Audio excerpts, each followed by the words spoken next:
Sloan Park in Mesa. This is the home of the Cubs. This is the biggest, according to according to what I read. This is the biggest stadium in the Cactus League and the Grapefruit League. It's the biggest spring training facility, and it is owned by the Cubs. Okay, so I got to go there this year. I watched the Diamondbacks and the Cubs play, and it's a cool park. I like it a lot. It's expensive. It's one of the more expensive tickets in the Cactus League, and I think part of that is because it's the Cubs, right? It's a hot ticket.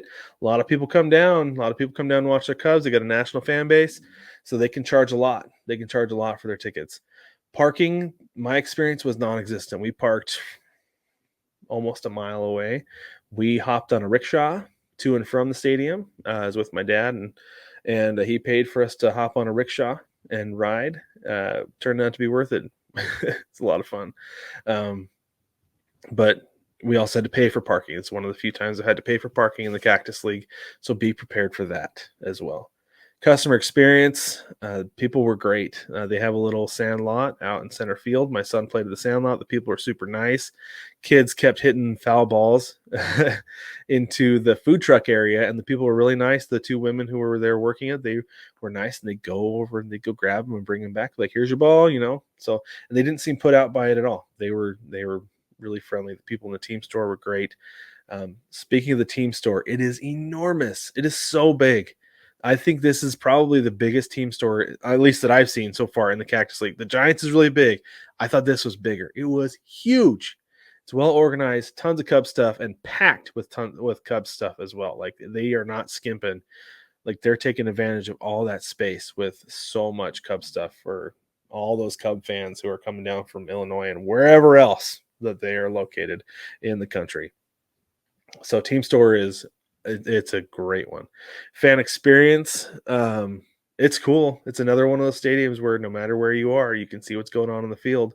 We headed for the exits in the bottom of the ninth, and so we watched the bottom of the ninth inning because we were over on the third base side, and we were walking around and watched the bottom of the ninth inning as we circled behind home plate and walked out past first base. The game was over by the time we hit first base. We didn't miss a pitch the entire time. It was great. Food, really good. They have some killer hot dogs at Sloan Park.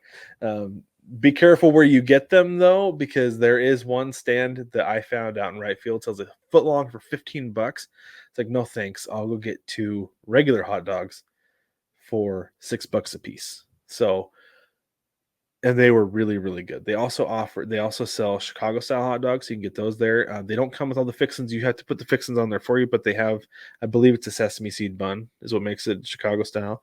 You put all the onions and whatever else you want on. But they have them there for you. Seating is good. I thought the seats were really comfortable. We were like at third base, maybe just inside. So we had pretty good seats.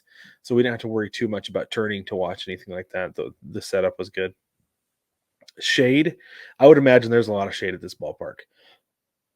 You can see in this picture, there is a big overhang that comes out almost to the field, and it's going to provide a ton of shade for this stadium during the day. So again, this stadium faces northeast. Home plate looking at center field is northeast. So third base is going to be your spot for shade during the day, though, where you're going to get the most and the fastest. The overall ballpark experience and feel of this place is awesome. I loved it. They have like a welcome to Wrigley Field, the iconic Save Ferris signage. They have one of those down the first base line. You can go get your picture taken next to it. There's gonna be a line. Everybody's doing it, so you might as well, if you want to do it, just wait in line, get it done. We did it after the game, but by then it was dark and all of our faces were red because we went to night game. The light from the sign made it like our faces red, so it didn't work out very well. But you can do it, and it's cool. It's really cool to see it, especially if you've never actually been to Wrigley. Getting out of the ballpark was pretty easy. Like I said, we hopped on a rickshaw. They were just waiting out there at the center field gate, and we just hopped on, and he took us to our car. But man, it wasn't close. Like I said, we were close to a mile away probably, and, but getting out of that parking lot where we were, which is really just a big grassy field, getting out of that big grassy field where we parked was pretty easy. But there's a line that snakes all the way out to the main road, out to the main light out there to get you to where back to where you need to be to get to the freeway if that's where you're headed. And so that took some time. But yeah, so it's not that there is parking. The issue is that there is not parking at the stadium.